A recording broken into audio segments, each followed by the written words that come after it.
السلام علیکم ورحمۃ اللہ وبرکاتہ۔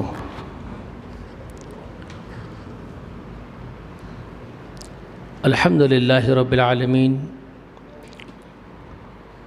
والصلاة والسلام علی سیدنا نبینا محمد وعلی آل محمد وبارک وسلم۔ فاعوذ باللہ السمیع العلیم من الشیطان الرجیم۔ هو الذی ارسل رسولہ بالہدی ودین الحق لیظہرہ علی الدین کلہ ولو کرہ المشرکون۔ ہر قسم کی تعریف، حمد و ثنا، بڑائی و بزرگی اللہ وحدہ لا شریک کے لیے لائق و زیبا ہے۔ درود و سلام ہو تمام انبیاء و تمام مرسلین پر، اور خصوصاً اللہ کی بے شمار رحمتیں و برکتیں نازل ہو ہمارے آقا نبی آخر الزماں محمد رسول اللہ صلی اللہ علیہ وآلہ وسلم پر، آپ کے اہل بیت پر، آپ کے تمام متبعین پر۔ بعد درود و سلام اپنے موضوع کی طرف میں آتا ہوں۔ دین محمد صلی اللہ علیہ وآلہ وسلم۔ اس درس میں گزشتہ آپ کے سامنے سورہ شعراء کی اخیر آیات اور ان کے ساتھ دیگر آیات کے ذریعے ان کی وضاحت کرنے کے لیے کچھ باتیں آپ کے سامنے رکھی گئی ہیں۔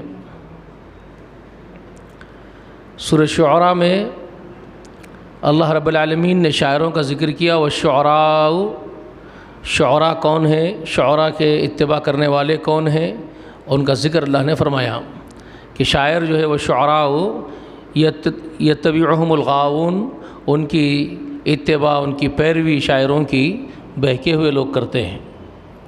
اس کی وضاحت میں نے گزشتہ آپ کے سامنے کر دی، بارہا اس کو دہرانا وقت کا ضیاع ہے، ٹھیک ہے۔ اس کے بعد اللہ تعالیٰ نے ان لوگوں کے بارے میں فرمایا الم تر انہم فی کل واد یہیمون، آپ دیکھتے ہو کہ ہر وادی سے سر ٹکراتے پھرتے ہیں۔ وہ اس کی بھی بات میں نے آپ کو گزشتہ بتا دی کہ کہتے کچھ ہے کرتے کچھ ہے، جو کہتے ہیں وہ کرتے نہیں ہیں، جو کرتے ہو عجیب عجیب حرکتیں ہوتی ہیں شاعروں کی، ان کے آپ شاعری میں اس کو دیکھ سکتے ہیں۔ تو وہ ساری وضاحتیں میں نے گزشتہ آپ کے سامنے کر دی۔ تو قرآن مقدس جو اللہ کا کلام ہے یہ شاعری نہیں ہے، اس میں کوئی شعر والا انداز بھی نہیں ہے۔ چنانچہ میں نے آپ کو بتایا کہ سورہ یاسین میں پروردگار عالم نے اپنے حبیب محمد رسول اللہ کی تائید میں، آپ کی تعارف میں یہ بات فرمائی کہ ہمارا نبی محمد تمہارے سامنے شعرگوئی نہیں کرتا ہے جی، اور نہ ہی ہم نے اس کو شعرگوئی سکھائی ہے جی، اور نہ ہی یہ شعر شاعری کرنا اس کے شان کے مطابق ہے، بلکہ اس کے شان کے خلاف ہے نا۔ وما علمناہ الشعر وما ينبغي لها، اللہ تعالیٰ نے فرمایا ہم نے اس کو شعر نہیں سکھائی ہے، اور یہ اس کے شان کے مطابق بھی نہیں ہے محمد رسول اللہ کے۔ تو یہ کیا ہے؟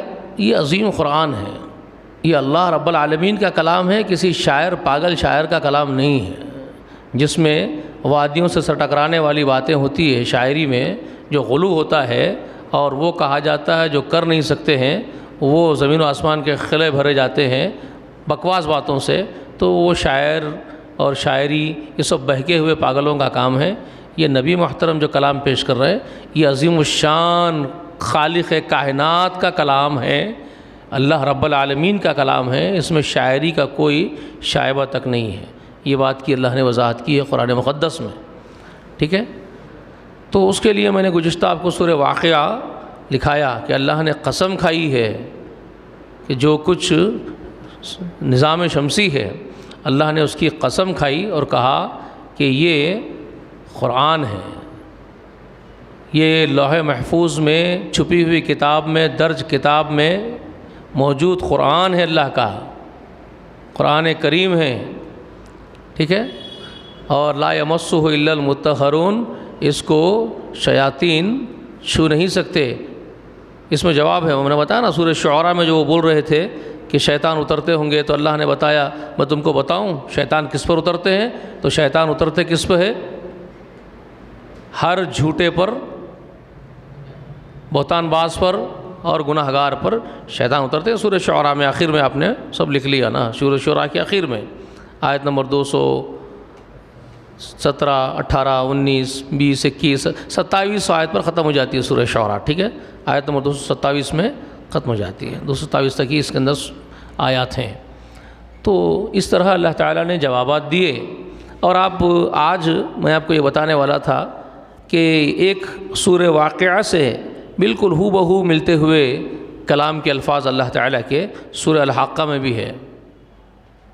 جی گزشتہ سورہ واقعہ سنا دیا نا، وہ تو یاد ہے اچھی طریقے سے آپ کو، سورہ واقعہ کا وہ مقام کیا ہے؟ وہ فلا اقسم بمواقع النجوم وانہ لقسم لو تعلمون عظیم انہ لقرآن کریم فی کتاب مکنون لا یمسہ الا المطہرون تنزیل من رب العالمین افبہذا الحدیث انتم مدحنون وتجعلون رزقکم انکم تکذبون۔ سورہ واقعہ کا منظر ہے۔ سورہ الحاقہ میں اس سے ملتے جھلتے الفاظ والی آیتیں اللہ تعالیٰ نے نازل فرمائی ہیں۔ قرآن کی یہی شان ہے، یاد رکھ لو بچوں، قرآن مقدس کی یہی ایک شان ہے، اس کی پہچان ہے، قرآن کی یہی اس کا معجزہ ہے، یہی اس کا اعجاز ہے، سمجھ رہے ہیں؟ اس کا تعارف ہے کہ اللہ نے قرآن کے بارے میں کیا تعارف کروایا جانتے ہیں؟ لکھو سورہ زمر کی 23ویں آیت کریمہ میں قرآن کا تعارف ہے، کیا بولیں گے؟ قرآن کی آیات کا تعارف، آیات قرآنی کا تعارف کہاں ہے؟ سورہ زمر کی 23ویں آیت تو لکھ لو، اس کے بعد آپ تحقیق کر لینا آگے پیچھے۔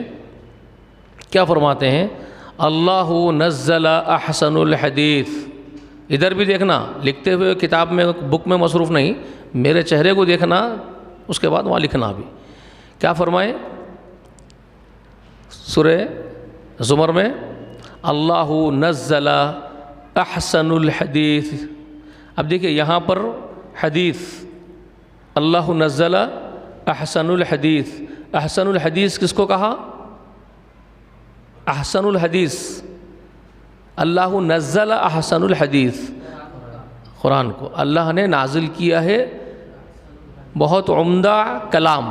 حدیث کہتے ہیں کلام کو، احسن کہتے ہیں بہت عمدہ، حسن عمدگی کو کہتے ہیں، خوبصورتی کو کہتے ہیں حسن، ہے نا؟ اسی لیے ایک مولانا اپنی دعاؤں کی کتاب لکھے تو اس کا نام حسن المسلم رکھے۔ حسن المسلم کا معنی کیا ہوتا ہے؟ ایک مسلم کا حسن، اس کی خوبی، ایک مسلم کی خوبی فرمانبرداری میں ہے اللہ کی، اور وہ دعائیں جو رسول اللہ صلی اللہ علیہ وسلم سکھائے وہ فرمانبرداری تک پہنچاتی ہے بندے کو، رسول اللہ کی دعائیں، تو وہ اس لیے حسن المسلم رکھے اس کا نام، ٹھیک ہے؟ تو احسن الحدیث کا معنی کیا ہو گیا؟ احسن عمدہ، حسن اس کی خوبی، کس کی؟ کلام کی، ایک بہت خوبیوں والا، حسین، خوبصورت اور بڑے کمال والا کلام اللہ نے نازل کیا ہے قرآن کے بارے میں۔ ابھی جو سورہ واقعہ میں نے آپ کے سامنے پڑھا، اس میں بھی اللہ تعالیٰ کیا فرما رہے ہیں جانتے ہیں؟ جو اپن سب پڑھ لیے کل گزشتہ اتوار کو، اس میں جو ہم پڑھے تنزیل من رب العالمین، یہ اللہ رب العالمین کی طرف سے نازل ہوا، یہ بولنے کے بعد کیا فرماتے ہیں جانتے ہیں؟ افبہذا الحدیث انتم مدحنون، افبہذا الحدیث انتم مدحنون، تو کیا تم اس حدیث کو معمولی اور سرسری سمجھ رہے ہو؟ اس حدیث کو تم معمولی سمجھ رہے ہو؟ وہاں پر بھی حدیث کہا، حدیث کے معنی کیا ہے؟ کلام، تو وہاں پر بھی کس کو کہا اللہ نے حدیث؟ قرآن کو۔ کیا نازل ہوا آسمان سے؟ تنزیل من رب العالمین، رب العالمین کی طرف سے نازل ہوا، اور تم کیا اس حدیث کو، اس کلام کو معمولی سمجھ رہے ہو؟ قرآن کے بارے میں، ٹھیک ہے؟ وہاں پر بھی قرآن کو حدیث کہا۔ اور بھی مقامات ہیں، بہت سارے مقامات پر ہے۔ سورہ کہف جمعے کو جمعہ پڑھ لیتے رہتے نا، ہر جمعہ پڑھتے ہیں، رسول اللہ کی سنت ہے، آقا کا حکم ہے، اس لیے پڑھتے ہیں، لیکن اس کو منتر سمجھ کے نہیں پڑھنا بھائی، فارمیلیٹیکل نہیں، سمجھنا رسول اللہ کیوں پڑھوا رہے تھے ہم سے، اس حکمت کو بھی سمجھنا، ہر جمعہ کو پڑھنے کی ترغیب رسول اللہ کیوں دیے ہوں گے، کیا راز ہوں گا اس کے اندر، کیا حکمت ہوں گی رب کی طرف سے اور رسول اللہ نے کو سکھایا گیا، رسول اللہ ہم کو بتا رہے ہیں. تو یہ سب چیزیں ہم کو غور و فکر کرنا ہے. تو اس سورہ کہف میں بھی آپ پڑھتے ہیں کیا فرمائیں، فَلَعَلَّكَ بَاخِعُ نَفْسَكَ عَلَىٰ آثَارِهِمْ إِن لَّمْ يُؤْمِنُوا بِهَٰذَا الْحَدِيثِ أَسَفًا، ہے نا. وہاں پر بھی بہت فرمائیں، کیا فرمائیں، اے نبی محترم فَلَعَلَّكَ بَاخِعُ نَفْسَكَ عَلَىٰ آثَارِهِمْ إِن لَّمْ يُؤْمِنُوا بِهَٰذَا الْحَدِيثِ أَسَفًا. آپ اپنے آپ کو، اپنی جان کو ہلاک کر لیں گے گھٹ گھٹ کے ان کے پیچھے. کن کے پیچھے گھٹ گھٹ کے؟ یہی معترضین کے پیچھے، یہی جو تانے کر دے رہے ہیں شیطان آ رہا ہوں گا، شیطان بول رہا ہوں گا، شیطان کی باتیں سن کے آ جا رہی. سمجھ میں یہ بات؟ یا کسی سے جا کے ملتے انہوں، وہ کون کی اجنبی ملتا ان سے پہاڑ پہ 12 باتیں کرتے تھے، 50 باتیں کرتے تھے، اس کا سب ذکر ہے قرآن میں. اعتراض کرتے تھے تو ان کے جوابات ہیں یہ پورے، ٹھیک ہے. تو گھٹن کس کو ہوتی تھی؟ انہوں نہیں مان رہے رسول اللہ کی بات. رسول اللہ کی بات نہیں ہے، وہ بات کس کی ہے؟ وہ اللہ کی ہے. تو اللہ تعالیٰ اسی لیے ان کو کیا بول رہے ہیں، تنزیل من رب العالمین، یہ تو اللہ رب العالمین کی طرف سے نازل ہوا، اللہ رب العالمین کی طرف سے اترا. تو تم اس حدیث کو معمولی اور سرسری سمجھ رہے ہو اور اس کو جھٹلانے کو اپنی غذا بناتے ہو. وَتَجْعَلُونَ رِزْقَكُمْ أَنَّكُمْ تُكَذِّبُونَ سورہ واقعہ میں. تو تم اس کو جھٹلانے کو اپنی غذا بنا رہے ہو، روزی بنا رہے ہو اپنی. یہ نادانی ہے تمہاری، بدبختی ہے تمہاری. موت آئے گی بیٹا جب حلق آ کے، حلق میں جب نرغرے میں غرغرہ لگ جائے گا نا، جب فرشتوں کو دیکھ لیں گے درے مارنے کے بعد سے آ گئے، تب پتہ چلیں گا. تو کیا فائدہ رہے؟ وہ تو حقیقت آنے والے فرشتے روح لینے کے لیے آئیں گے. اور جب فرشتوں کو تم دیکھ لو گے اور جب بولیں گے بھی، اگر مان بھی لیں گے اس وقت نہیں رسول صحیح بول رہے تھے، اب میں ایمان لاتا تو فائدہ کیا؟ اب تو میں مان رہا ہوں تو فائدہ کیا؟ تم سے پہلے موسیٰ جب پیش کر رہے تھے تو فرعون زندگی بھر یہی دشمنی کرتا رہا، ڈوبتے وقت مان رہا تھا. مرتا کیا نہ کرتا بلکہ مان رہا تھا، اب کیا فائدہ اس کا؟ تو ان کو وہ یاد دلائے سورہ واقعہ میں، ٹھیک ہے. اور وہی بات رسول اللہ جو گھٹ رہے ہیں، رسول اللہ کو کیا ہو رہا ہے؟ تکلیف ہو رہی ہے. کس بات کی؟ کاش یہ لوگ بھی مان لیتے، ایمان لاتے، جہنم سے بچ جاتے. رسول اللہ کو تکلیف ہے انسانیت کی. اب یہ رسول کی تکلیف اس واسطے ہے کہ رسول اللہ کو جانتے ہیں. جنت، جہنم، ان سب پر کامل یقین ہے. سمجھ رہے ہیں؟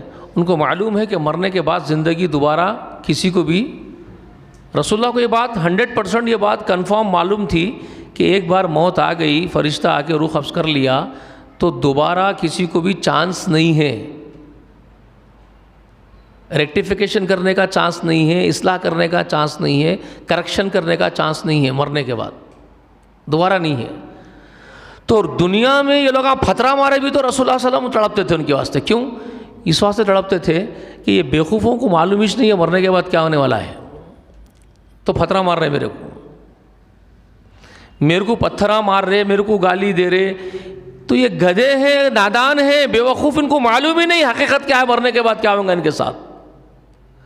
اور جب مر جائیں گے تو جہنم کے سوا کوئی چارہ نہیں ان کے پاس. تو رسول اللہ کو تڑپ وہ ہوتی تھی کہ میرے کو پتھرے مار لیے تو مار لیے، مگر ہمیشہ کی جہنم سے بچ گئے تو بس. میرے کو پتھرے مار لیے تو مار لیے، دنیا میں مار لیتے، میں بھی مر جاتا ہوں، انہوں بھی مر جاتے ہیں. دنیا سے ہم بھی، میں بھی، انہوں بھی چلے جاتے، یہاں کا یہاں ختم ہو جاتا. لیکن جب وہاں جاتے تو پھر وہاں ہمیشہ کی جہنم میں جلیں گے. اس سے بہتر ہے نا یہاں اصلاح کر لیے، توبہ کر لیے تو اچھا ہے. یہ تڑپ رسول اللہ کو کھا جاتی تھی ہمیشہ. سمجھ رہے ہیں؟ تو پتھرے مارنے والوں کو بھی معاف کر دیتے تھے، گالی دینے والوں کو بھی معاف کر دیتے تھے، کیونکہ ان کو معلوم تھا یہ دنیا ہمیشہ کی جگہ ہے ہی نہیں. آج مار لیے، کل برباد نہیں ہوئے تو اچھا ان لوگ. تو ان کو پکڑ پکڑ کے سمجھاتے تھے، لپٹ لپٹ کے سمجھاتے تھے، سن لو، سمجھ لو، اور گھٹتے تھے، تکلیف ہوتی تھی. کاش انہوں ایمان لاتے، کاش انہوں ایمان لاتے، تڑپتے تھے۔ تو اللہ تبارک و تعالیٰ کو یہ بات سمجھانا پڑ رہا اپنے نبی کو، اپنے محبوب کو۔ فَلَعَلَّكَ بَاخِعٌ نَفْسَكَ عَلَىٰ آثَارِهِمْ إِن لَّمْ يُؤْمِنُوا بِهَٰذَا الْحَدِيثِ أَسَفًا۔ سے معلوم ہوتا ہے تو گھٹ گھٹ کے ان کے واسطے اپنی جان ہلاک کر لے گا۔ کس قدر رسول اللہ کو تکلیف ہوتی ہوگی کہ اللہ رب اعلیٰ وعظیم عرش کا مالک جو دلوں کا حال جاننے والا ہے، وہ اللہ اپنے نبی کے دل کے اندرونی کیفیت کو دیکھ کر کے نبی کو نصیحت کر رہا ہے۔ تو کتنی تکلیف اللہ کو دکھ رہی ہے اندر سے، دل کے اندر نبی کے، کیونکہ دلوں کے اندر کے حال کون دیکھتا ہے؟ اللہ ہی دیکھتا ہے، اور اللہ ہی کو معلوم، اللہ ہی پر ظاہر ہوتے ہیں وہ، آپ اور میں نہیں دیکھ سکتے، وہ مخلوق کو نہیں دکھتا اندر دلوں میں کس کے کیا ہے، سامنے والی مخلوق کے، لیکن اللہ کو سب دکھتا ہے۔ تو رسول اللہ کی جو تڑپ ہے دوسرے لوگوں کے لیے، اس کو اللہ دیکھ رہے ہیں، ہما وقت تڑپ رہا، گھٹ رہا میرا نبی، تو اللہ تعالیٰ فرما رہے ہیں اپنے نبی کو کہ ایسے معلوم ہوتا ہے گھٹ گھٹ کے اتنا گھٹ رہا، اتنا تکلیف ہو رہی ہے، اتنا گھٹن ہو رہی ہے نبی تم کو، اتنی تکلیف ہو رہی ہے ان لوگوں کے واسطے جو پتھرے مار رہے ہیں آپ کو، ان کے واسطے آپ کا یہ تڑپنا، آپ کا یہ گھٹنا اور بے چین ہونا کہ کاش یہ بھی ایمان لے آتے۔ کس پر؟ یہ اس حدیث پر ایمان نہیں لا رہے ہیں تو آپ گھٹ رہے ہیں۔ کس حدیث پر؟ یہاں پر بھی سورہ کہف میں بھی اللہ نے اس کو حدیث کہا، کلام پر، اس کلام پر ایمان نہیں لاتے۔ تو قرآن مقدس کو حدیث حدیث حدیث، ابھی تک آپ کو 3 دلائل تو میں نے لکھا دیے 3 صورتوں کے، کہف میں اور واقعہ میں اور زمر میں اور بہت جگہ ہے، تو میں یہاں لکھا دیا آپ کو، اور ایک حدیث شریف میں بھی ہے، اور بہت واضح حدیث اور بہت مشہور اور معروف حدیث ہے۔ اب یہ اور بات ہے کہ بعض لوگوں کی بدنصیبی ہے جو رسول اللہ کی سنت کو ترک کر کے زندگی گزارتے ہیں، ورنہ جو لوگ متبع سنت ہے وہ اس کو فراموش نہیں کرتے، اس حدیث کو۔ متبع سنت جو لوگ ہیں اس حدیث کو فراموش نہیں کرتے۔ ہر جمعے کے خطبے میں رسول اللہ کیونکہ اکثر وہ بیان کرتے تھے خطبے میں، تو آج بھی متبعین سنت جو لوگ ہیں وہ اس طریقے کو رسول اللہ کے جمعے کے خطبے میں ضرور دہراتے ہیں۔ اور اس حدیث کے راوی ہے جابر بن عبداللہ رضی اللہ تعالی عنہ، اور وہ حدیث مبارکہ ہے صحیح مسلم میں، ٹھیک ہے، اور ابو داؤد میں بھی ہے۔ صحیح مسلم میں یہ ہے کہ جابر بن عبداللہ کہتے ہیں کہ رسول اللہ اکثر اپنے خطاب میں ہم لوگوں کو یہ ارشاد فرمایا کرتے تھے۔ کیا فرمایا کرتے تھے؟ تو وہ فرما رہے ہیں وہ، فَإِنَّ خَيْرَ الْحَدِيثِ کتاب اللہ، فَإِنَّ خَيْرَ الْحَدِيثِ کتاب اللہ وَخَيْرَ الْحَدِي هَدِيُّ مُحَمَّدٍ صلی اللہ علیہ وآلہ وسلم وَشَرَّ الْأُمُورِ مُحْدَثَاتُهَا وَكُلُّ مُحْدَثَةٍ بِدْعَةٍ وَكُلُّ بِدْعَةٍ ضَلَالَةٍ۔ یہاں تک مسلم شریف میں روایت موجود ہے۔ ابو داؤد میں جو روایت آئی ہے اس میں ایک اور جملے کو اضافائی بیان کیا گیا ہے، وَكُلُّ ضَلَالَةٍ فِي النَّارِ کہہ کر کے ابو داؤد میں ایک اور مزید ایڈیشنل ایڈ ہے۔ تو اس حدیث میں بھی اللہ کے رسول کا بیان ہے۔ کیا ہے؟ رسول اللہ کیا فرماتے تھے اپنے خطبے میں؟ فَإِنَّ خَيْرَ الْحَدِيثِ کتاب اللہ، سب سے بہترین حدیث اللہ کی کتاب ہے۔ تو رسول اللہ بھی جیسے اللہ خود کہہ رہا ہے اپنے قرآن کو بیان حدیث، تو رسول اللہ بھی وہی کہہ رہے ہیں، فَإِنَّ خَيْرَ الْحَدِيثِ کتاب اللہ، سب سے بہترین حدیث اور کلام جو ہے وہ اللہ کی کتاب ہے، اور سب سے بہترین طریقہ وَخَيْرَ الْهَدِيُّ هَدِيُّ محمد، خیر ہدا کیا ہے؟ محمد صلی اللہ علیہ وآلہ وسلم کا طریقہ بہترین طریقہ ہے۔ اب ان دونوں کو خیر قرار دے دیا، خیر حدیث کتاب اللہ، خیر ہدا ہدی محمد، دو بتا دیے۔ خیر حدیث اللہ کی کتاب ہے اور خیر الہدا محمد کے طریقے ہیں صلی اللہ علیہ وسلم کے، یہ دونوں کو خیر بتا دیا۔ اس کے بعد کیا بتایا؟ وشر الامور محدثاتها، محدثات کہتے ہیں نئی ایجاد کردہ چیزوں کو، محدثات نئی چیزیں. تو کیا فرمائے؟ وشر الامور محدثاتها، شر کہتے ہیں بدترین چیز کو. خیر اور شر سمجھ میں آتا ہے نا، بہت آسان ہے. خیر الحدیث خیر الہدا، دونوں کو خیر خیر. اس کے بعد بولے شر الامور، بدترین امور ہے. بدترین امور کیا ہے پھر؟ امور کہتے ہیں احکام کو، امور احکام کو کہتے ہیں. تو شر الامور بدترین احکام وہ ہیں محدثاتها، جو نئے ہیں، مطلب جو خیر حدیث میں نہیں ہے، خیر ہدا میں نہیں ہے. دونوں کو خیر کہا. فإن خیر الحدیث کتاب اللہ وخیر الہدی ہدی محمد. حدیث اللہ خیر ہے اور ہدی محمد خیر ہے، یہ دونوں خیر ہے. اور ان کے بعد شر الامور بدترین احکام ہیں محدثات، جو ان دونوں میں نہیں ہے اور ان کے سوا نئے ہیں، وہ بدترین ہے. اب وہ ختم ہو گئی بات، کامن بات کلیئر کر دی رسول اللہ. جو ان دونوں میں نہیں ہے، خیر حدیث میں اور خیر الہدا میں نہیں ہے، وہ نئی چیز ہے، تو وہ بدترین امور ہے. وہ بہت بکواس اور بدترین شر والے، خیر میں ذرا بھی نہیں ان میں خیر، اب شر سے بھرے ہوئے بدترین امور ہے وہ، جو ان دونوں میں نہیں ہے. ان کے علاوہ نکالے گئے ہیں، ان کے ماں سوا نکالے گئے ہیں. اور جتنے محدثات ہیں، کل محدثۃ بدعہ، جتنے محدثات ہیں یعنی نئے نکالے گئے ہیں جو قرآن میں اور رسول اللہ کی سنت میں نہیں ہیں، وہ جو نکالے گئے ہیں وہ کیا ہے؟ ان کو کیا کہا جائے گا؟ کل محدثۃ بدعہ، ان کو بدعت کہا جاتا ہے. رسول اللہ فرما رہے ہیں. بدعت کی بھی تعریف معلوم ہو گئی آپ کو اب آج کے درس میں. بدعت بھی کس کو کہتے ہیں کلیئر ہو گیا ہے. بدعت کیا ہے؟ بدعت خود رسول اللہ فرما رہے ہیں کل محدثۃ بدعہ، مطلب جو قرآن میں نہیں ہے، رسول اللہ کی سنت میں نہیں ہے، اور وہ کوئی نکالے ہیں احکام، وہ تو وہ نئے ہیں. اور وہ کیا ہے؟ نئے ہونے کے اعتبار سے وہ کیا ہو گئے؟ اس کی وجہ سے کیا ہو گئے؟ قرآن اور حدیث میں نہ ہونے کی وجہ سے وہ امور کیا بن جاتے ہیں؟ کل محدثۃ بدعہ. بدعہ کا مطلب کیا ہوتا ہے جانتے ہیں؟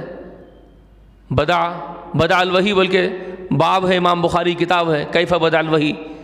کیا مطلب ہے اس کا؟ ابتدا کرنا، کسی چیز کی ابتدا کرنا، شروعات کرنا اس کی. اب جو امور خیر ہے وہ اللہ نازل کر دیا کس میں؟ خیر حدیث میں، اور بذریعہ جبرائیل کے محمد کو سکھا دیا. تو خیر الہدی ہدی محمد، سب سے بہترین ہدایت کس کی ہدایت ہے؟ محمد کو جو دی گئی صلی اللہ علیہ وسلم کو، جو محمد نے سکھا دیا اپنی امت کو صلی اللہ علیہ وسلم نے، وہ سب سے بہترین ہے. وہ من اللہ آیا ہے. وہ کس کی طرف سے ہے؟ اللہ کی طرف سے، اس لیے وہ بہتر اور خیر ہے. اب جب تم نے ایجاد کر لیا جو نہ قرآن میں ہے نہ حدیث میں ہے، تم اس کو اچھا سمجھ کے ہی ایجاد کر رہے ہوں گے، لیکن ایجاد کس نے کی؟ اگر تم نے ابتدا کی ہے اس کی، بدعت تم نے اس کی نکالی ہے، تو وہ کیا ہے؟ اس کو کیا کہا؟ وہ شر الامور، وہ بدترین ہے احکام جو محدثات، جو نئے تمہارے نکالے ہوئے. اور ہر وہ نئی چیز جو تم نکالے ہو اس کو کیا کہتے ہیں؟ بدعہ. اور کل بدعۃ ضلال، رسول اللہ فرما رہے ہیں وہ کل بدعۃ ضلال، اور ہر ایک بدعت گمراہی ہے. اب گمراہی ہے، راہ راست کہاں سے ہے اس میں؟ اب لوگ نئے نئے سے باتیں کر رہے ہیں. بدعت حسنہ الگ ہے، بدعت صحیحہ الگ ہے، آپ لوگوں کو نہیں معلوم ہے. اب وہ آپ کرتے بیٹھ رہے ہیں، اس کی وضاحت کر رہے ہیں. بڑے بڑے مفتیان عظام کر رہے ہیں، بڑے بڑے اکابرین، مدرسوں کے ٹھیکیدار، کوئی تو دیوبند میں آئے ہیں، کوئی ندوی ہے، کوئی فلانے ہیں، کوئی حضرت فلانے ہیں. اب وہ اس کی شرح کر رہے ہیں، تشریحات کر رہے ہیں، توضیحات کر رہے ہیں بدعت کی. دیکھو صاحب، بدعات کے اقسام ہوتے ہیں. ایک بدعت صحیحہ ہوتی ہے، ایک بدعت حسنہ ہوتی ہے. ایک بدعت منکر ہوتی ہے، ایک بدعت معروف ہوتی ہے. بکواس کہاں سے کرتے ہو آپ رسول سے زیادہ جاننے والے ہو گئے ہیں، آپ رسول سے بڑے عالم بن گئے ہیں. جس رسول کے سینے پر قرآن نازل ہوا، جس کے پاس جبریل شب و روز آیا گیا، پھر اس کے وفات کے بعد کبھی جبریل دنیا میں واپس کسی انسان کے پاس نہیں آیا، تو تمہارے کو کون سا فرشتہ آ کے مل گیا سمجھانے والا؟ تو تم رسول سے آگے کہاں جا رہے ہو بھائی؟ کیا تم رسول سے آگے نکل جاتے ہو؟ جب رسول کھل کے یہ بات سمجھا رہا ہے، تشریح کر رہے ہیں ہمارے آقا، سب کچھ بیان کر رہے ہیں کہ لوگوں فَإِنَّ خَيْرَ الْحَدِيثِ کتاب اللہ، بہترین کلام کتاب اللہ ہے، وَخَيْرَ الْحَدِيُّ حَدِيُّ محمد، سب سے بہترین رہنمائی رہبری محمد رسول اللہ کی رہنمائی و رہبری ہے. وَشَرَّ الْأُمُورِ مُحْدَثَاتُهَا، جو ان میں نہیں ہے قرآن اور میری رہبری میں، وہ امور جو تم نکالو گے بدترین ہوں گے وہ امور. اور وہ امور کو کیا کہا جائے گا؟ کل محدثۃ بدعہ، وہ بدعت ہوگی، اور کل بدعت ضلال، اور ہر ایک بدعت گمراہی ہے. ختم ہو گئی بات. کتنا کلیئر بول دیے، گمراہی. اب آپ وہ گمراہی کو کہاں ہدایت بنانے چلے، بدعت حسنہ بنانے چلے؟ ایسا ظلم مت کیجیے. آخرت خود کی بھی خراب، لوگوں کی بھی خراب.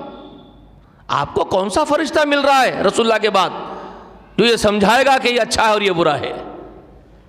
بھائی اللہ جو جانتا ہے معروف اور منکر، اللہ نے قرآن میں اتار دیا، نبی کو سکھا دیا یہ معروف ہے یہ منکر ہے، بس دین مکمل کر دیا گیا. الیوم اکملت لکم دینکم.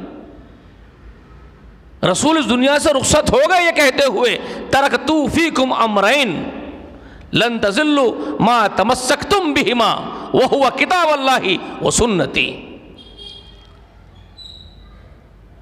یہ حدیث ہے نہیں ہے؟ نہیں. دوسری روایتیں پیش کر کے اس کے خلاف بک بک کرتے ہیں. نہیں، اطرت اللہ، اطرت اللہ، اطرتی. ارے وہ بھی الفاظ ہے، الجماع کے بھی الفاظ ہے، اہل بیت کے بھی الفاظ ہے، اطرتی کے بھی الفاظ ہے. تو اس کا مطلب کیا ہے؟ اگر اطرتی کے الفاظ آ گئے ہیں کسی حدیث میں، کسی روایت میں، تو یہ روایت نہیں ہے، یہ جملے رسول اللہ نے نہیں کہے ہیں. کتاب اللہ و سنتی سب کہا رسول اللہ نے. تو ہمارے نزدیک اللہ کی کتاب کے ساتھ سنت کی اہمیت رسول اللہ کے، اللہ کی کتاب کے ساتھ اہل بیت کی اہمیت رسول اللہ کے. یہ نہیں کہ اہل بیت کو لے لیے تو سنت کو ہٹا دیں گے. تو آپ اہل بیت کی محبت سنت کے بغیر کریں گے رسول اللہ کے؟ میں ایک سوال پوچھوں کسی سے کہ کوئی یہ بولتا ہے کہ رسول اللہ نے آخری زمانے میں یہ بات کہی کہ میں تمہارے درمیان چھوڑ رہا ہوں، ترکت فیکم کتاب اللہ و اطرتی، میں تمہارے بیچ میں میرے پیچھے چھوڑ رہا ہوں اللہ کی کتاب اور اہل بیت، ان کا خیال کرنا. ہاں سراخوں پر ہے، ہم اس کا انکار نہیں کرتے. ہم تم جیسے نادان نہیں ہیں کہ ان کا انکار کریں گے. ہم یہ نہیں کہہ رہے کہ یہ نہیں ہے. ضرور رسول اللہ نے کہا میں چھوڑ رہا ہوں اللہ کی کتاب اور میرے اہل بیت. اہل بیت ہمارے سراخوں پر ہے، مگر رسول اللہ نے اہل بیت کی محبت کے لیے کیا اس بات کی نصیحت نہیں کی کہ زندگی بھر میری سنت کو تھامے رکھنا؟ کیا یہ کہا کہ میری سنت کو چھوڑ دو مگر میرے اہل بیت کو پکڑ لو؟ یہ کہا رسول اللہ نے کہ یہ کہا کہ میرے اہل بیت کو تو پکڑ لو، میری سنت چھوڑ سکتے ہو تم؟ یہ کہا تھا؟ نہیں نا. سنت کو تھامتے ہوئے رسول اللہ کی اہل بیت کو پکڑو. اگر تم رسول اللہ کی سنت چھوڑ کے اہل بیت کو پکڑو گے بھی تو کچھ فائدہ نہیں ہوگا. سنت چھوڑتے ہی گناہگار ہو جاؤ گے، جہنم کے مستحق بن جاؤ گے. پھر اہل بیت کو پکڑے بھی تو فائدہ نہیں ہوگا. تم کو اہل بیت رسول اللہ کی سنت کے ماں سوا نہیں بچائیں گے. رسول اللہ کی سنت کے دائرے میں رہتے ہوئے تم اہل بیت سے محبت کرو گے تو وہ محبت تمہاری فضیلت کو پہنچے گی، کامیابی کو پہنچے گی. سمجھ میں آئی بات؟ اتنی سی بات ہے، ان کے پڑھ لینی پڑتی لوگوں کے، اٹھ پٹان بک بک کرتے ہیں. تو رسول اللہ نے یہ بات آخری وقت میں کہی، ارشاد فرمایا کہ میں تمہارے درمیان 2 امر چھوڑ کے جا رہا ہوں. 2 امر، ترکت فیکم امرین، 2 احکام چھوڑ کے جا رہا ہوں. دو احکام کس کو کہا؟ ابھی جس کو مسلم شریف میں نے ذکر کیا، خیر حدیث خیر ہدا، یہ دونوں کو احکام کہا. تمہارے درمیان دو احکام چھوڑ کے رخصت ہو رہا ہوں اس دنیا سے. جب تک تم ان کو پکڑے رہو گے کیا ہوں گے؟ ہدایت پر رہو گے، گمراہ نہیں ہوں گے. لن تضلوا ما تمسکتم بہما وہو کتاب اللہ و سنتی. ٹھیک ہے، تو ان دونوں کو پکڑ کے رکھو، گمراہ نہیں ہوں گے. اگر ان سے ہٹ گئے تو کیا ہوں گے پھر؟ کسی بھی بات کا ایک منفی پہلو ہوتا ہے، ایک مثبت پہلو ہوتا ہے کلام کا. جو اہل کلام ہیں، کلام کو جانتے ہیں، کلام سے واقف ہیں، وہ لوگ اس بات کے فن کو بھی جانتے ہیں، اس حقیقت کو بھی جانتے ہیں کہ کلام کے دو پہلو ہیں، منفی پہلو، مثبت پہلو. جب یہ رسول اللہ نے کہا لن تضلوا ما تمسکتم بہما، تم ہرگز گمراہ نہیں ہوں گے جب تک ان دونوں کو پکڑ کے رکھو گے، یہ مثبت بات ہو گئی. یہ اس کلام کا مثبت پہلو ہے. اب اس کا منفی پہلو کیا نکلے گا؟ اس کا الٹا منفی پہلو کیا نکلتا ہے کلام کا؟ اگر چھوڑ دو گے تو گمراہ ہو جاؤ گے. سیدھی سی بات ہے. سمجھ میں آئی نہیں بات؟ سمجھ میں آ رہا ہے نہیں آیا؟ اگر میں کسی کو کہوں کہ وہاں آگ جل رہی ہے، اگر تم اس آگ میں اپنا ہاتھ نہیں ڈالو گے تو تمہارا ہاتھ بچا رہے گا، میں ایسا بول رہا ہوں. اب میں نے یہ نہیں کہا کہ تم آگ میں ہاتھ ڈالو گے تو تمہارا ہاتھ جل جائے گا، یہ بات میں نے نہیں کہی. میں نے صرف اتنا کہا کہ تم اس آگ میں اپنا ہاتھ نہیں ڈالو گے تو تم نہیں جلو گے، تم بچے رہو گے، تمہارا ہاتھ نہیں جلے گا. تو کوئی آدمی بولے گا کہ مول صاحب نے کہا آگ میں ہاتھ نہیں ڈالو گے تو ہاتھ نہیں جلے گا، مگر یہ نہیں کہا کہ ڈالو گے تو جلے گا، اس لیے میں ڈال رہا ہوں. تو اس کو کیا بولیں گے آپ؟ اس کو آپ کیا بولیں گے؟ اس کو آپ بولیں گے ایک دم گدھا، بے وقوف، گھٹیا دماغ والا، پاگل آدمی بولیں گے آپ اس کو. بولیں گے نہیں بولیں گے؟ بولیں گے نا بھائی. تو ایک مثبت پہلو یہ تھا بات کا کہ اس آگ میں اپنا ہاتھ نہیں ڈالو گے تو نہیں جلے گا، یہ مثبت پہلو تھا. منفی پہلو خود بخود سامنے تھا، اس کے آٹومیٹیکلی سامنے تھا، وہ ڈالو گے تو جل جائے گا، یہ بولنے کی ضرورت نہیں پڑی تھی. مگر وہ بولے نہیں اس لیے میں ڈال رہا ہوں، تو کتنا بڑا گدھا ہے. بات سمجھ میں آئی آپ کو؟ تو رسول اللہ نے جب یہاں کہا جب تک تھامے رکھو گے ان دونوں کو، ترکت فیکم امرین لن تضلوا ما تمسکتم بہما، جب تک تھامے رکھو گے گمراہ نہیں ہوں گے، یہ بات بول دی ہے. اب یہ بولنے کی ضرورت ہی نہیں ہے کہ نہیں تھامو گے تو گمراہ ہو جاؤ گے، وہ تو ہو ہی جاؤ گے. بات سمجھ میں آئی؟ ختم ہوگی بات. تو اب آپ کو اور ہم کو کیا کرنا ہے؟ قرآن اور سنت کو تھامنا ہے. خیر آج جو بات حدیث کی آ گئی تو بات دوسری طرف بھی گئی، کچھ اور باتیں بھی آپ کے سامنے آ گئی. اب آئیے، جس طرح سورہ واقعہ کے الفاظ کل میں سنایا، پچھلے اتوار جو سنایا تھا میں آپ کے پاس، اب سورہ الحاقہ کے چند الفاظ، فلا اقسم بما تبصرون وما لا تبصرون، اس کے پیچھے ایک واقعہ بھی ہے، وہ بھی سناتا ہوں میں.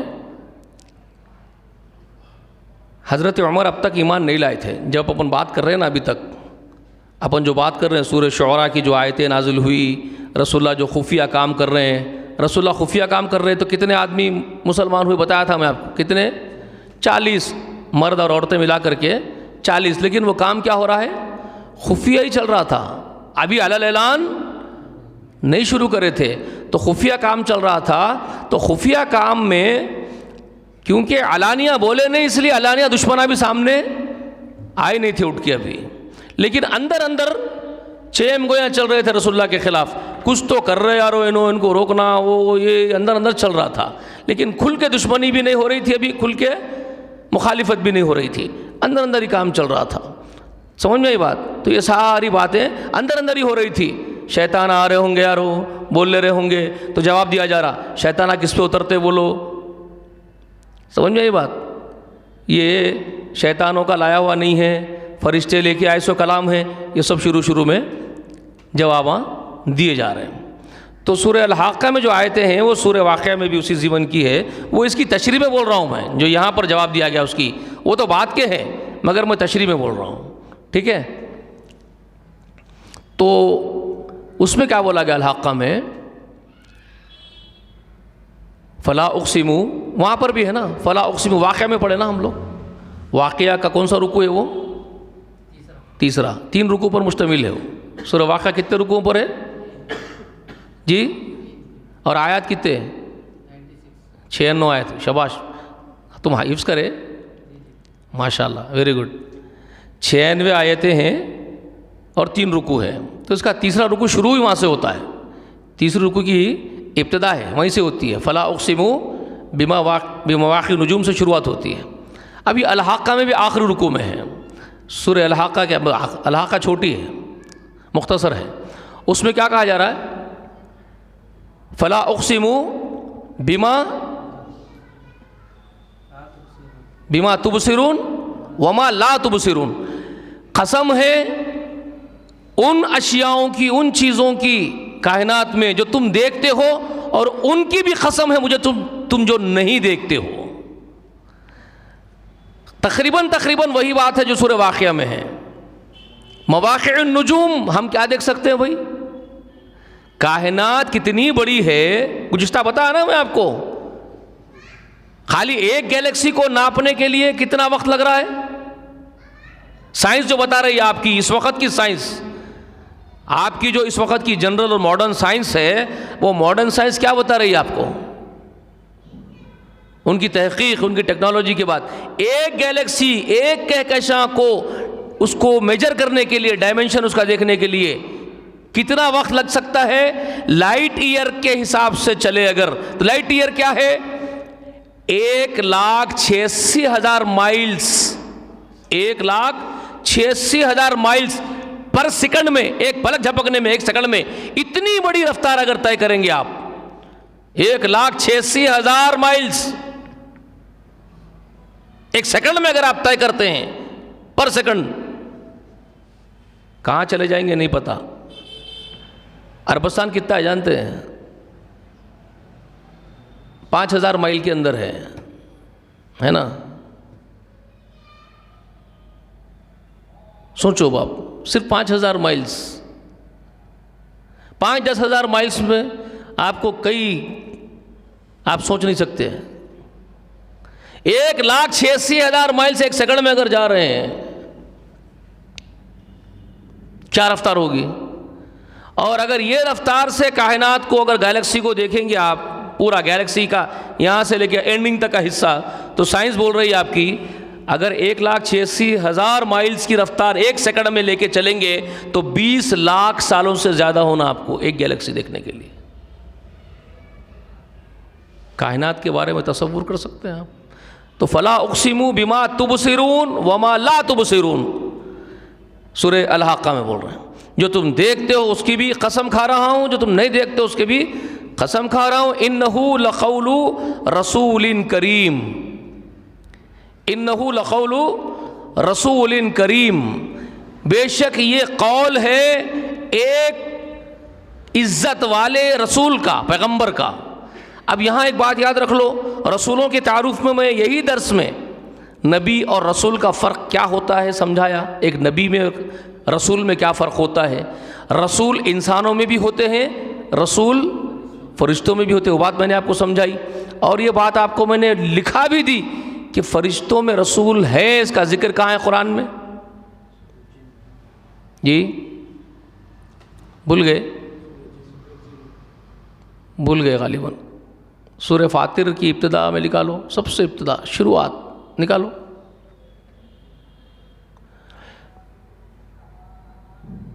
نکالو اور پڑھو۔ فاطر کی ابتدا کہاں سے ہو رہی ہے؟ پہلی آیت سے پڑھو نکال کے، کہاں سے شروعات ہو رہی ہے اس کی؟ جی کیا ہے بولو؟ الحمدللہ الذی فاطر السماوات، کیا مطلب ہے اس کا؟ جاعل الملائکۃ رسولا اولی اجنحۃ، کیا فرمایا؟ ربع کیا ہے وہ؟ مثنا و کیا ہے اس میں؟ مثنا و ثلاثہ و ربع. ٹھیک ہے، سمجھ میں آ گئی بات اب آپ کو؟ پہلی آیت سورہ فاطر کی ابتدا میں الحمدللہ الذی فاطر السماوات والارض جاعل الملائکۃ رسلا اولی اجنحۃ مثنی و ثلاث و رباع ویزید فی خلق ما یشاء ہے. اللہ تعالیٰ فرماتے ہیں تعریفوں کا مستحق، تمام تعریفوں کا مستحق وہ اللہ ہے جس نے پیدا کیا فاطر السماوات والارض، جس نے پیدا کیا ساتوں آسمان اور زمین اور جو کچھ اس میں ہے، ان سب کا پیدا کرنے والا جو ہے. جاعل الملائکہ، اور جس نے فرشتوں کو بنایا رسولن، فرشتوں کو پیغمبر بنایا. تو یہاں کس کا ذکر ہے؟ کون سا فرشتہ پیغمبر بن کر کے آیا دنیا میں؟ سب سے بڑا اور پہلا رسول جو فرشتوں کا ہے وہ ہے جبرائیل. اور بہت سارے فرشتے رسول بنتے ہیں. رسول کے معنی کیا ہوتے ہیں؟ پیغام لے کے جانے والے. بہت سے آتے ہیں، موت کا پیغام لے کے بھی فرشتہ آتا ہے، وہ موت کا پیغمبر ہے. یہ قرآن کی وحی لانے والا پیغمبر جبرائیل ہے.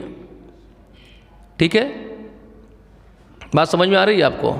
تو جاعل الملائکۃ رسلا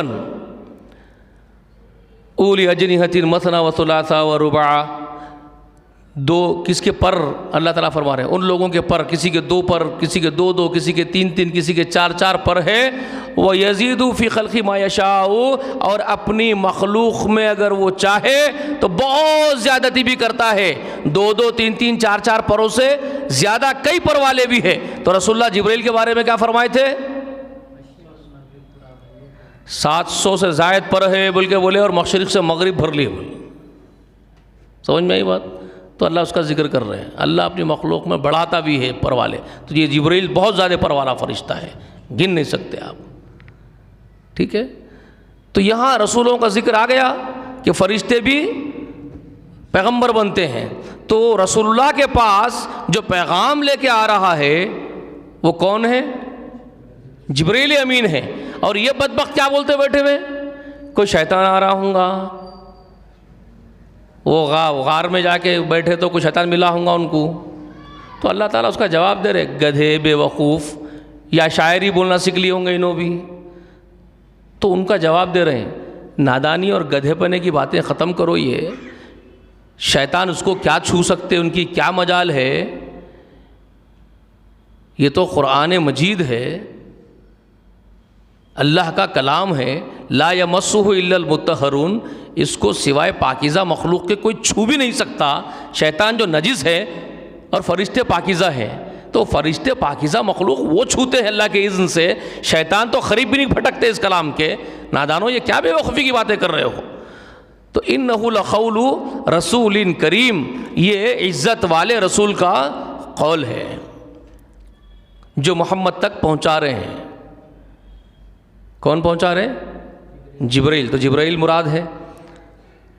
رسول اللہ کے لیے پیغام لانے والا رسول جبرائیل. اور ہمارے لیے رسول کریم کون جو ہم تک پہنچا رہے ہیں؟ ہمارے سردار، ہمارے آقا محمد صلی اللہ علیہ وسلم، وہ ہمارے لیے رسول ہے. تو دونوں مراد ہے اس کے اندر، اس آیت میں.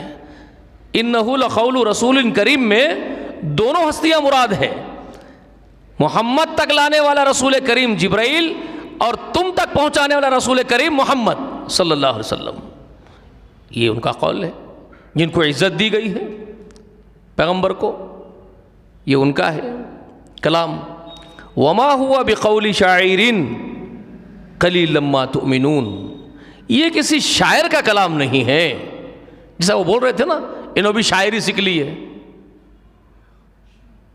تو اللہ تعالیٰ فرمائے وما علمناہ الشعر، ہم اس کو شعر نہیں سکھائے رے. یاسین میں بولے، سورہ یاسین میں، ہم ہمارے نبی کو شعر شاعری نہیں سکھائے.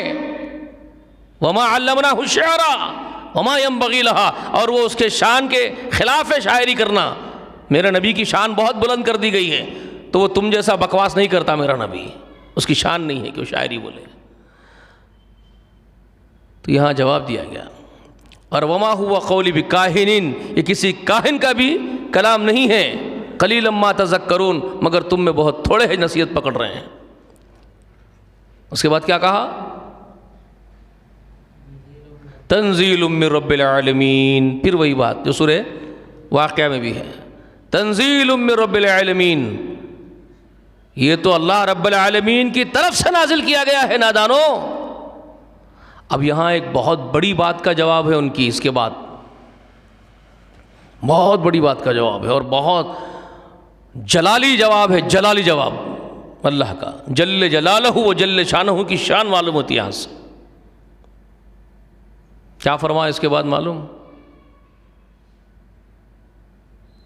پڑھتے ہوئے بھی رونگٹے کھڑے جاتے ہمارے، کیا بول رہے ہیں؟ وَلَوْ تَقَوَّلَ عَلَيْنَا بَعْضَ الْأَقَاوِيلِ لَأَخَذْنَا مِنْهُ بِالْيَمِينِ ثُمَّ لَقَطَعْنَا مِنْهُ الْوَتِينَ فَمَا مِنْكُمْ مِنْ أَحَدٍ عَنْهُ حَاجِزِينَ إِنَّهُ لَتَذْكِرَةٌ لِلْمُتَّقِينَ۔ اللہ اکبر۔ جی الحاقہ پڑھ رہا ہوں میں، ٹھیک ہے، سورہ الحاقہ لکھ لو، کیا فرما رہے ہیں وہاں؟ وَلَوْ تَقَوَّلَ عَلَيْنَا بَعْضَ الْأَقَاوِيلِ، اب یہ رسول اللہ کے بارے میں بکواس کرتے بیٹھتے تھے پورے جم گٹھے بنا کے کہ یہ گھڑی گھڑائی باتیں اللہ کی طرف منسوب کر دے رہا ہے آدمی، یہ آدمی کو خود جو سمجھ میں آتے جا رہا ہے بولتے چلے جا رہا، ان کے دماغ میں جو آتے جا رہا ہے جنون ہو گیا ان کو، مجنون بھی بولتے، رسول اللہ کو مجنون بھی بولتے تھے، تو اللہ تعالیٰ اس کا بھی جواب دیے، وما صاحبکم مجنون بول کے، تمہارے صاحب مجنون نہیں ہے، صحابہ کو بتایا گیا، قرآن میں وہ سب جوابات ہیں ان کے۔ تو بولتے تھے کہ یہ مجنون ہو گئے ہیں، جنون ہو گیا ان کو، اب ان کے جو دماغ میں، ان کا دماغ کام نہیں کر رہا، توازن کھو دیے، مجنون ہو گئے، جو دماغ میں آ رہا گھڑتے جا رہے ہیں اور بولتے جا رہے ہیں اللہ نازل کرا، اللہ نازل کرا۔ تو اس کا جواب دے رہے ہیں وَلَوْ تَقَوَّلَ عَلَيْنَا بَعْضَ الْأَقَاوِيلِ لَأَخَذْنَا مِنْهُ بِالْيَمِينِ ثُمَّ لَقَطَعْنَا مِنْهُ الْوَتِينَ فَمَا مِنْكُمْ مِنْ أَحَدٍ عَنْهُ حَاجِزِينَ۔ فرما کیا فرما رہا ہے؟ اگر یہ بالفرض ہم پر کوئی ایک بات بھی گھڑتے، کوئی ایک بات بھی گھڑ کے ہماری طرف منسوب کر کے بولتے، خود گھڑتے اور ہمارا نام لیتے، اللہ فرما رہے ہیں وَلَوْ تَقَوَّلَ عَلَيْنَا بَعْضَ الْأَقَاوِيلِ، اگر یہ بعض ان کے اقوال ہماری طرف گھڑ کے منسوب کرتے تو ہم کیا کرتے؟ سنو گدھو، ہم کیا کرتے؟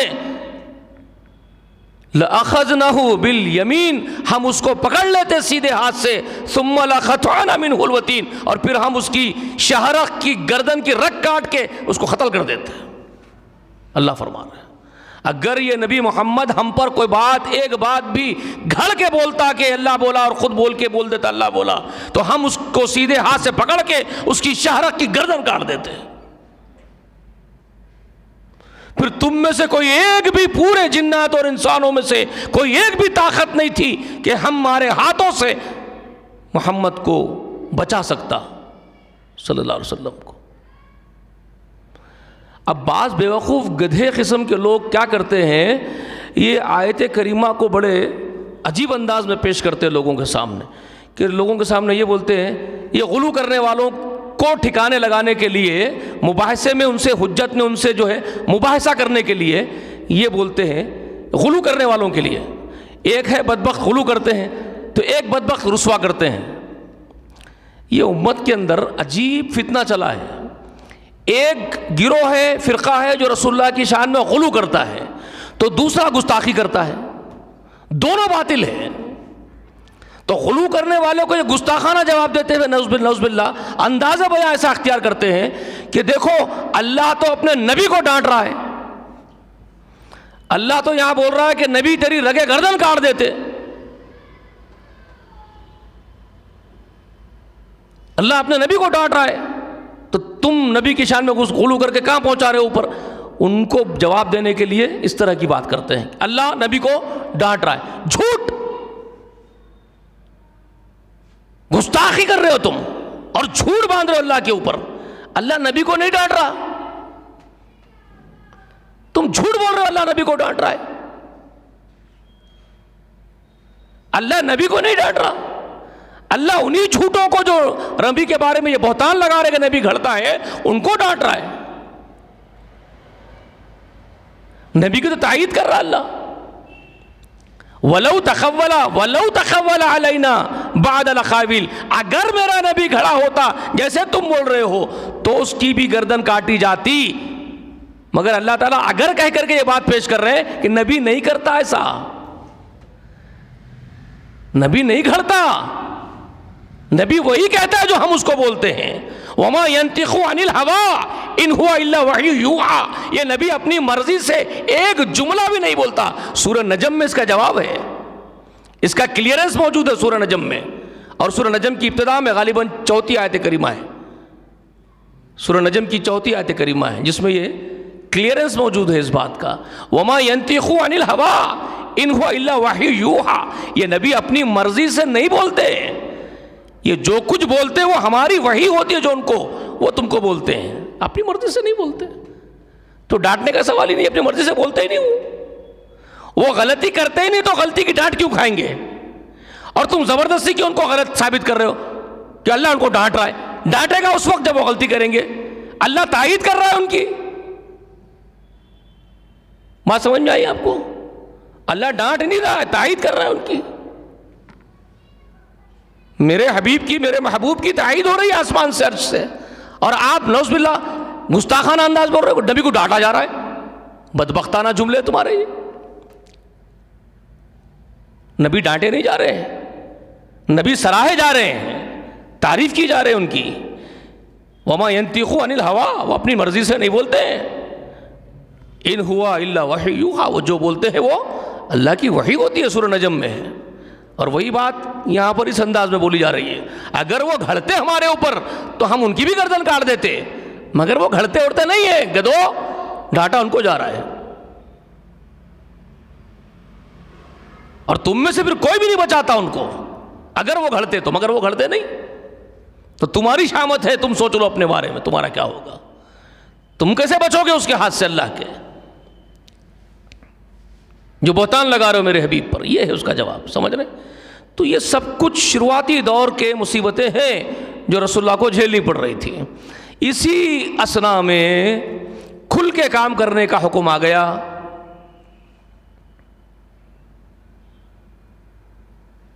سمجھ رہے ہیں؟ اب چھپ چھپ کے کرو مت اور ڈرو مت، ڈنکے کی چوٹ اعلان کرو، کھڑے رہو. بتاؤں گا میں آپ کو وہ کہاں پر حکم آیا، اس کے بعد رسول اللہ علیہ وسلم کیا کرے. اس کے بعد کھڑے ہو گئے، پہاڑ پر گئے. میں نے آپ سے کہا کہ ابن عباس رضی اللہ تعالی عنہما وغیرہ ہما سے یہی مروی ہے کہ یہی سورہ شعراء کی آیت کو وہ بتاتے ہیں کہ اسی آیت کے بعد کھلی تبلیغ کے لیے پہاڑ پر چڑھے تھے. اس میں کیا ہے سورہ شعراء میں؟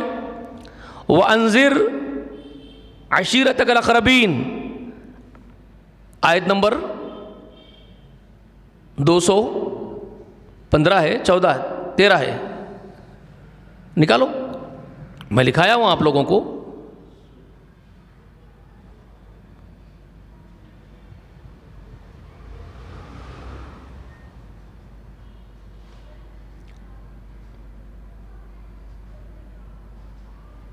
بھولو مت.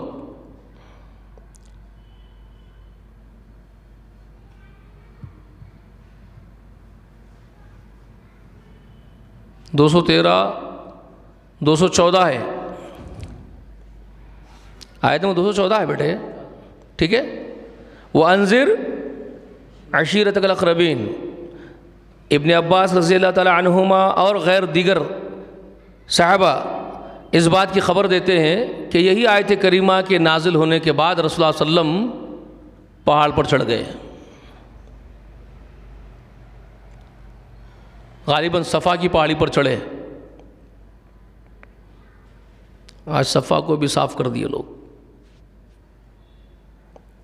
صفا رہی نہ مروا رہی، صرف نشان رکھ دیے. شاید کر ان کی اولادیں آ کے وہ بھی نشان مٹا دیتے یا رکھتے، واللہ اعلم. لیکن لوگوں کو بڑی تکلیف ہو رہی ہے. مت بولو، بڑے محبوب ہیں یہ لوگ اللہ کے رسول کے، اللہ کے شعار کے، ان کو تکلیف ہوتی ہے. وہ اللہ کا شعار ہے بھائی، شعار اللہ ہے وہ، شعار اللہ ہے وہ، اور اس کا یہ حال ہے۔ تو پہاڑ پر چڑھے رسول اللہ اور یا صباح کی آواز لگائے، لوگ جمع ہوئے۔ وہ آواز لگانا اس وقت کیا تھا، کیوں آواز لگائے تھے آپ صلی اللہ علیہ وسلم، کیا طریقہ ہوا کرتا تھا اس معاشرے میں، وہ سب تفصیلات انشاءاللہ آئندہ کے اتوار کو میں آپ کے سامنے رکھوں گا، کہ جب صبا کی پہاڑی، وہ صفا کی پہاڑی پر چڑھے اور یا صباح کی آواز لگائے، ہائے صبح کی بربادی، ہائے صبح کی بربادی، جو لوگ جمع ہوئے، اس کے بعد رسول اللہ جو کھل کر کے لوگوں کو اللہ کی طرف بلائے ہیں، اس کے بعد جو مخالفتیں دھوم سے شروع ہوئی ہے، جو فساد ہوا ہے، اس کے بعد جو مخالفتیں ہوئی رسول اللہ کی کھل کر کے، اس کے بعد پھر کیا کیا تکلیفیں اٹھائے ہمارے آقا اور صحابہ کرام۔ ہم برخوردار بہت آسان جو ہے اسلام میں عمل کر کے گزار کے جا رہے ہیں، اور بڑی تکلیف کچھ بھی نہیں ہے، لیکن تکلیف کا اظہار بڑا ہے۔ وہ رسول اللہ اور صحابہ کیا جھیلیں تصور نہیں کر سکتے آپ اور ہم اس کا۔ ہم تو خالی میٹھی میٹھی باتیں کر کے اچھے خاصے حلوے بھانڈے کھا کے جا رہے ہیں اس دنیا سے، وہ تکلیفیں ہم کو کیا معلوم ہے ہوتی کیا ہے۔ وہ انشاءاللہ آگے کے میرے درسوں میں آئیں گی آپ کے سامنے وہ باتیں، ٹھیک ہے۔ آج تک جو بات پیش کرا آپ کے سامنے وہ ذہن میں رکھنا، اور ایک واقعہ میں آپ کو سنانے والا تھا، بولا سنا دیتا ہوں، یہی سورہ الحاقہ جو میں پڑھا آپ کے سامنے۔ تو حضرت عمر اب تک تو ایمان نہیں لائے تھے، مومن نہیں تھے۔ رسول اللہ صلی اللہ علیہ وسلم جو پہاڑ پہ چڑھ کے پکارے، اس وقت سے بڑے دشمن بن گئے تھے عمر بھی، سب جن دشمن بن گئے تھے نا، دوسرے بھی سردار، تو حضرت عمر بھی بڑے دشمنوں میں سے ایک دشمن تھے رسول اللہ کے۔ اتنے بڑے دشمن تھے کہ رسول اللہ کی جان لینے کے در پہ تھے، تلوار ننگی کر لے کے گردن کاٹ دینے کے واسطے نکلے تھے گھر سے، اتنے بڑے دشمن تھے۔ تو وہ حضرت عمر خود بیان کر رہے ہیں، ایک مرتبہ اس سے ان حضرت عمر کے وہ واقعے سے معلوم ہو رہا ہے کہ یہ جو سورہ الحاق کی خاقہ کی جو آیتیں ہیں، یہ بالکل شروع کے دور کی ہے۔ اس واقعے سے میرے کو تصدیق ہو جاتی ہے اس بات کی، اس لیے بول رہا ہوں آپ کے سامنے۔ کیا بول رہے ہیں؟ میں جب ایمان نہیں لایا تھا، کافر تھا، اور وہ بہت دنوں تک نہیں رہے، جلدی ایمان لائے ہیں، مکے میں ایمان لا لیے وہ، لیکن تکلیفیں دینے کے بعد وہ 3 سال گزر گئے شعبہ ابی طالب کی گھاٹی کے وغیرہ، اس کے بعد وہ ایمان لا لیے حضرت عمر۔ لیکن وہ شروع کے دور کا واقعہ سنا رہے ہیں کہ جب لوگ مخالفتیں کرتے تھے، ابو جہل دشمن تھا تو یہ بھی دشمن تھے، تو اس وقت کے حالات سنا رہے ہیں۔ ابو جہل رسول اللہ صلی اللہ علیہ وسلم کو نماز پڑھنے نہیں دیتا تھا مسجد میں، کہاں؟ مسجد حرام میں، مکہ المکرمہ میں جو بیت اللہ کعبۃ اللہ ہے، وہ نماز پڑھنے سے روکتا تھا، منع کرتا تھا۔ وہ بھی واقعہ سناؤں گا آپ کو میں۔ گردن پہ سر دے کے آپ کی گردن پہ جو ہے پیر رکھ دیتا ہوں بولا تھا، بدبخت، کچل دیتا ہوں بولا تھا رسول اللہ کو، ڈرا کے بولا تھا، میں تیرے کو بار بار بول رہا ہوں نماز نہیں پڑھنا یہاں آ کے، اور تو نماز یہاں آ کے پڑھ رہا، سر کچل دوں گا تیرا، نعوذ باللہ، اللہ کی پناہ ہے، نعوذ باللہ ثم نعوذ باللہ۔ رسول اللہ کو اتنی بڑی بات بھی بولا تھا، اور گیا بھی تھا اقدام کرنے، سر کچل دیتا ہوں بول کے بولا۔ رسول اللہ صلی اللہ علیہ وسلم اس کی بات نہیں سنے، ہش بولے، پڑھنا شروع کرے۔ رسول اللہ صلی اللہ علیہ وسلم یہ بات بھی بولے، اگر انہیں سر کچلا تو اس کو جو پکڑیں گے فرشتے، انجام وہ سناؤں گا آپ کو میں، قرآن میں بھی ہے وہ ذکر، اس کا جو انجام ہوں گا اس کو اس کا اندازہ نہیں ہے۔ تو وہ گیا بھی تھا اقدام کرنے کے واسطے، آگے بڑھا، پیچھے ایسا بھاگ کے آیا پلٹ کے، تو اس کے پورے چیلے چکاڑے پکڑ کے پوچھے، ارے کیا بڑا ترا مار کے بڑا وہ جھاڑ کے گئے تھے، کچل دیتا ہوں، پھر ایسا کہیں کو بھاگ کے آئے واپس؟ تو بولا کوئی ایسی مخلوق اجنبی تھی جو میرے اوپر حملہ آور ہو گئی، کوئی آگ تھی جو میرے کو لپٹ لیتی، مجھے پتہ سمجھ میں نہیں آیا کیا ہوا میرے ساتھ، بولا۔ تو غائبانہ ڈرا، فرشتے آ کر کے ڈرائے تھے اس کو، اور واقعی اگر انہیں چھو لیتا رسول اللہ کو تو اس کے چھتڑے بھی اڑ جاتے تھے، چھتڑے الگ ہو جاتے اس کے، اگر چھو لیتا اس وقت، وہ یقینی بات تھی۔ تو یہ سب دشمنیاں رسول اللہ کی بہت ہو رہی تھی، بہت ستائے جا رہے تھے رسول اللہ۔ تو حضرت عمر بھی ستانے والوں میں ہی تھے اس وقت، تو وہ اپنا واقعہ بیان کر رہے ہیں کہ جب دشمنی لے کر کے ہم رسول کو دیکھتے تھے، نماز نہیں پڑھنا بولتے تھے مسجد میں، وہ نماز پڑھتے تھے، اور ہمارا سرداران روکتے تھے، ہم بھی روکتے تھے۔ تو ایک دن وہ نماز پڑھ رہے تھے، تو وہ قرآن جب پڑھ رہے تھے انہوں نماز میں، تو پتہ نہیں میرے اوپر کوئی ایک غشی طاری ہو رہی تھی، میرا دل پتہ نہیں ایک عجیب کیفیت محسوس کر رہا تھا اس وقت کہ یہ تو کسی انسان کا کلام نہیں معلوم ہو رہا ہے، جبکہ وہ سب سے بڑا دشمن تھا ان کا، کفر پر جمع ہوا، اٹا ہوا، اور کفر کی بھرپور تائید میں رسول اللہ کا سب سے بڑا دشمن بنا ہوا تھا اس وقت، مگر ان کے زبان سے جب وہ قرآن سن رہا تھا تو میرے دل میں کشش پیدا ہو رہی تھی، اور یہ محسوس ہو رہا تھا کہ یہ کسی انسان کا تو کلام نہیں معلوم ہوتا۔ پھر میرے دل میں خیال آیا کہ ہو نہ ہو یہ شاعر کے ساتھ بیٹھتے، شاعروں کے ساتھ، شاید کوئی بڑے شاعروں میں بیٹھ کے کوئی ماہر بڑا شاعر بن گیا یہ آدمی، یہ خود ہی کہہ رہے ہیں، میرے دل نے سوچا کہ یہ آدمی ایک بہت بڑا شاعر بن گیا ہو، کلام کے بہت فنون سے واقف ہو گیا ہو، اس لیے ایسا کلام بول رہا ہو۔ تو اتنے میں ان کے زبان سے نکل رہا ہے وما ہوا بقول شاعر قلیلا ما تؤمنون، تو میں چمک گیا، ارے میں تو خالی دل میں سوچا ہی تھا کہ یہ کسی شاعر بن گیا یہ آدمی، اور اچانک ان کی زبان سے نکل رہا ہے یہ کسی شاعر کا کلام نہیں ہے، تم بہت تھوڑا ایمان لا رہے ہو۔ میں ایک دم چمک گیا، چوکنا ہو گیا۔ پھر میرے دل میں خیال آیا کہ یہ دلوں کی باتیں کیسے بول رہا ہے، کیا یہ آدمی ایک کہانت تو نہیں سیکھا، کسی کاہن کے جادوگروں کے پیچھے پھر کے جادو اور کہانت تو نہیں سیکھ لیا ہے؟ تو دوسرا جملہ ان کی زبان سے نکل رہا ہے وما ہوا بقول کاہن قلیلا ما تذکرون، یہ کسی کاہن کا کلام نہیں ہے، تم بہت تھوڑا تدبر کر رہے ہو، بہت کم سمجھ رہے ہو۔ تو میں اور چوکنا ہو گیا، یہ بات بھی ان کو معلوم ہو گئی۔ اس کے بعد ان کی زبان سے نکلا تنزیل من رب العالمین، تو کہتے ہیں کہ میرا دل ایک دم ڈر گیا اور ان کی طرف لپک پڑا، دل میں ایسے آیا میرے کہ جا کے چمڑ جاؤں اس آدمی کو، ماتھا چوم لوں اس آدمی کا، مگر پھر میری غیرت مجھے پیچھے ہٹا دی کہ تو دشمن ہے اس کا، تو کیسے اس کے قریب جائے گا، اس کی بات نہیں ماننا ہے۔ پھر میں پیچھے ہٹ گیا ہوں۔ سمجھ میں آئی بات؟ یہ اپنا واقعہ عمر خود ایمان لانے کے بعد سنائے، اور کہتے کہ وہ اثر تھا اس قرآن میں جس کی کیفیت وہ خود بول رہے ہیں کہ میرے ساتھ ایسا ہوا تھا، وہ اثر تھا اس قرآن میں، معمولی اثر نہیں تھا۔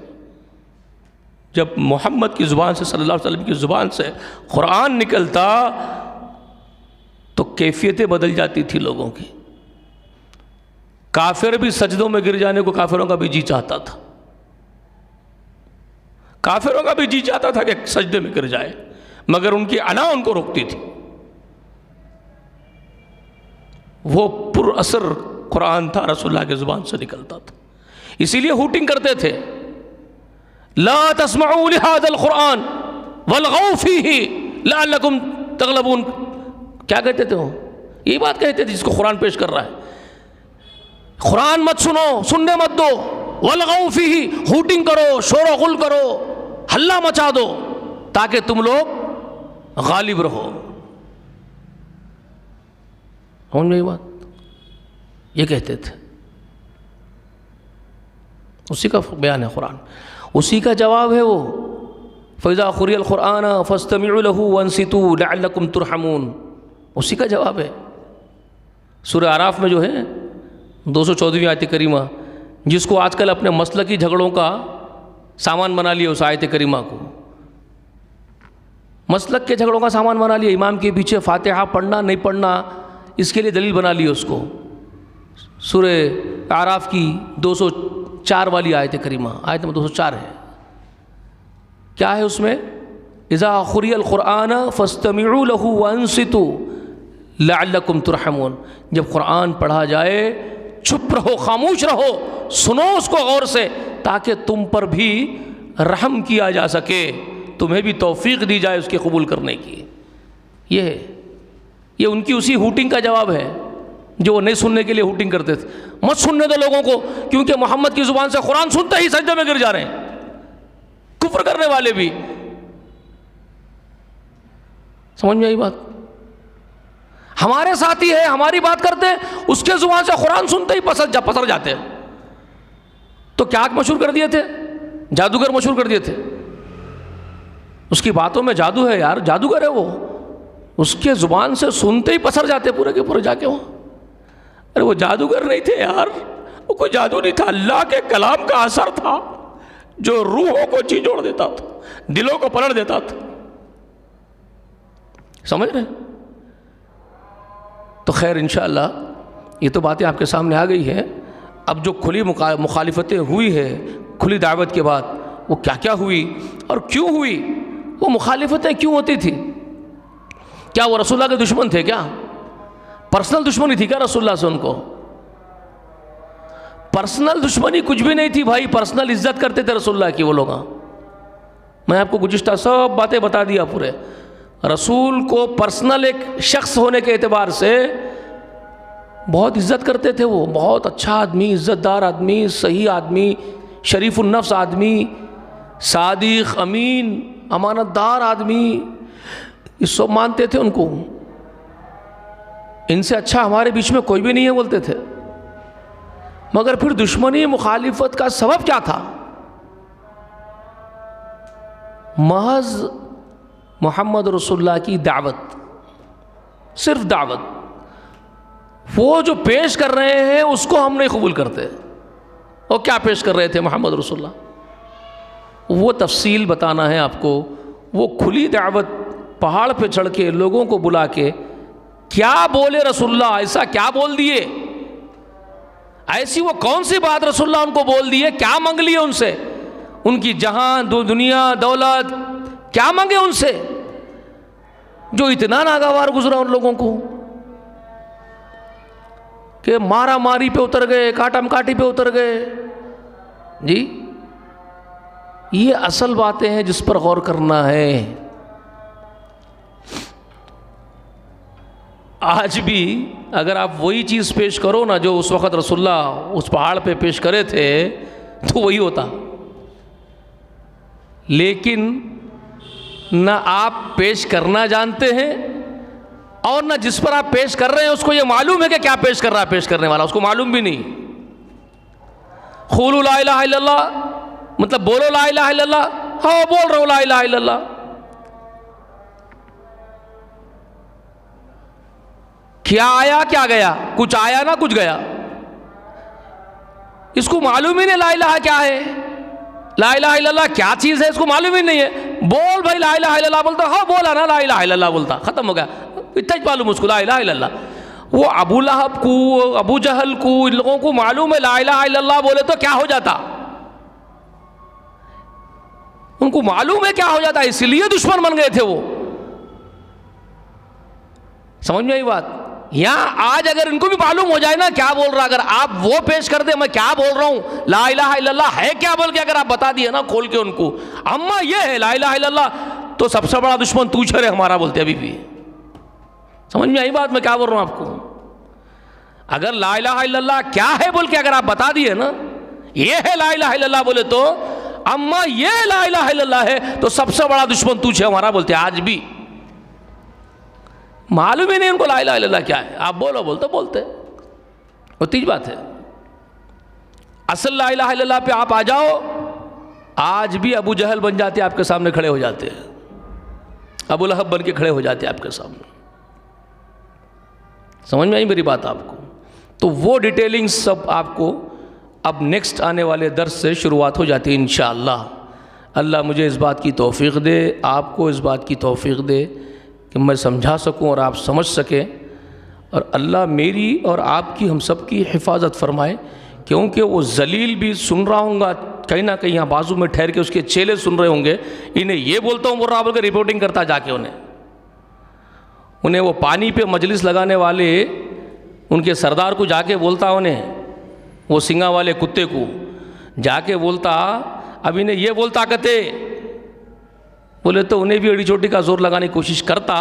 لیکن حسبی اللہ لا الہ الا هو علیہ توکلت وہو رب العرش العظیم، لا الہ الا اللہ وحدہ لا شریک لہ، اشہد ان لا الہ الا اللہ وحدہ لا شریک لہ، واشہد ان محمدا عبدہ ورسولہ.